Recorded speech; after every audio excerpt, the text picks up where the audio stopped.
Are you struggling with loneliness? Well, you're not alone.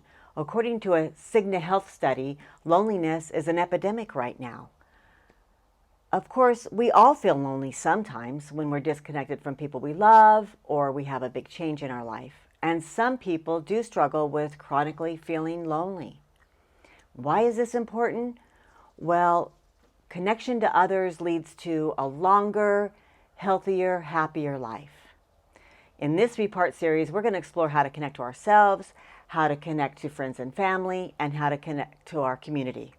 I'm Lori Friesen with Living Well Up Here. Let's get started.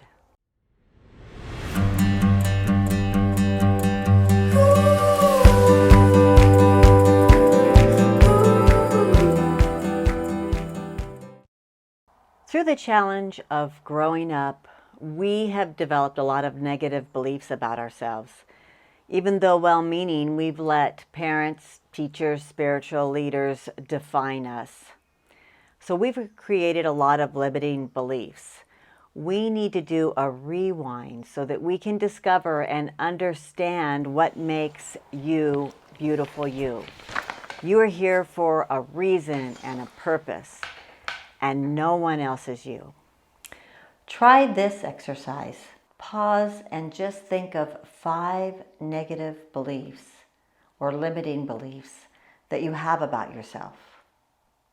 Now, I have found in my work that those that have been beaten down and those that have seemed to have had every advantage and have excelled persistently have their own set of negative beliefs. Most of these were gathered up as children. Here are some of mine. I'm weird. I'm not smart. I'm bad at art. Along with some other things about my personality and my body. Now, get a photo of yourself from about a time when you were 6 years or younger. How does it sound and feel to say some of those negative things? You're not smart. You're bad at art. You're weird. Feels terrible, right? Recognizing negative self-talk and changing to more affirming internal dialogue is a practice. Try rephrasing some of those beliefs. Instead of, I'm not smart, I'm smart enough. Or just accepting yourself. I'm weird. Cool. So I hope you can try this exercise with your own negative beliefs and your own child self. Self-esteem is important, but it's very often misunderstood. What is self-esteem? I believe self-esteem is just a good understanding of who we are, our personality, our interests, our talents, our strengths, our weakness, and just really being at peace with all of that. So to really understand yourself, I'd like to recommend this exercise.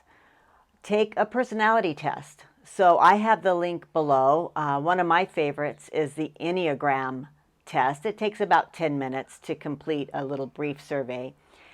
On my test, I came out as a 7, which is the enthusiast. And when I read the description of a 7, my family started laughing because it sounded like it was a biography for me. So I definitely love ideas, and I love action and excitement. And that pretty much defines me.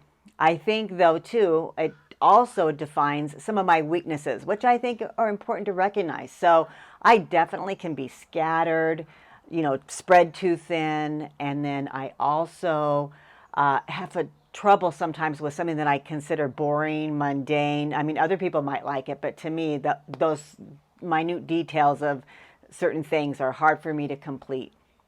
Or you may like to take the Myers-Briggs. That might give more information. So on the Myers-Briggs, I'm an ENFT. So I'm extroverted. I get energized by being around people. I really like ideas and concepts, and I prioritize people and emotions. and I really value freedom. So again, when you look at these personality tests, it helps you to understand yourself better. It understands the strengths and what motivates you, but also helps you to identify those weaknesses that you have in your personality. The other thing I really appreciate about taking a personality test is it really helps you to understand that other people don't really think like you and maybe aren't motivated quite like you. Especially the people that are really close to you. So this would describe my husband. Yes, opposites attract. This brings us to the third exercise. Check out Brene Brown's list of values with the link down below. I think that to really be connected to yourself and to understand yourself is to really know some of your top values. Now, to be yourself and comfortable and connected, that person needs to be, you need to be, I should say, I need to be, that authentic person wherever I am. I shouldn't be a chameleon and behave and act one way in one situation and then act and behave another way in another situation. That really causes a lot of disconnect. Now, I have a confession to make. This is embarrassing, but when I was going through grad school, I was all stressed out and I started smoking, so I was a closet smoker. Now, that didn't fit with anything that I really believed, and so it really caused some disconnection and some separation from those I loved and some loneliness. So really honing in on those values that are important to you and seeing and practicing those values in whatever situation that you're in will help you be connected to yourself and avoid that feeling of loneliness. Overcoming loneliness means really accepting yourself, understanding yourself, and forgiving yourself. If you would like some more practices on how to connect to yourself, you could try journaling. You could go to therapy. You could read some excellent books on developing self-understanding. You could also practice meditation. Those are all really good practices to continue to develop a true understanding and acceptance of yourself and a striving to be your best self. I hope you found this video helpful in an introduction to connecting to yourself. In the second part of this three-part series, we're going to learn about how to connect to others. If you would like to learn more about living well up here and beyond, please like or subscribe, make a comment, ask a question below. And until the next time, my friends, be well. Bye.